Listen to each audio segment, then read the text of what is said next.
திரையில் வர்ற ஜனநாயகனை பத்தி நீங்க பேசுறீங்க, தரையில நிக்கிற ஜனநாயகன் நான் இருக்கேன், என்னை பத்தி நீங்க கவலைப்பட மாட்டேங்கிறீங்க. எனக்கு என்ன ஒரு சிக்கல், நீங்க நல்லா கவனிக்கணும். இந்த படத்துக்கு இந்த பொழுதுபோக்கு இவ்வளவு முன்னுரிமை கொடுக்குறீங்க, 17 ஆசிரியர் வீரதியில போராடுறான், அதை பத்தி எவனும் பேச மாட்டேங்கிறீங்களே.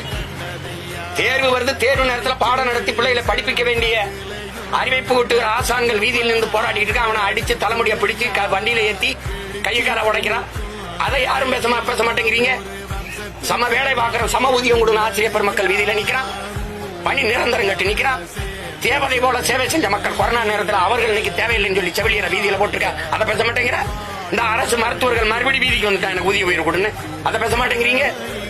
இதையெல்லாம் கவனிக்காத முதல்வர் இந்த ஜனநாயகம் படத்துக்கு சான்றிதழ் கொடுக்காம இந்த மறுக்குதுன்னு போடுறாப்ல. அப்ப இது முதன்மையான பிரச்சனையா இருக்கு. நீங்க எப்படி ஆட்சி நடத்துறீங்க? நான் ஈரோடு கிழக்குல உங்களை எடுத்து போட்டிட்டேன். 5 நிமிஷம் அந்த குறித்த நேரத்துக்கு மேல பேசிட்டேன். அதுக்கு 7 வழக்கு என்ன என் பிள்ளைகள் மேல நிறுத்தி 2 நாள் செலவழிச்சு ஈரோட்ல போய் நிக்க 7 வழக்கு போட்டிருக்கீங்க நீங்க. 5 நிமிஷம் நான் கூட பேசிட்டேன்.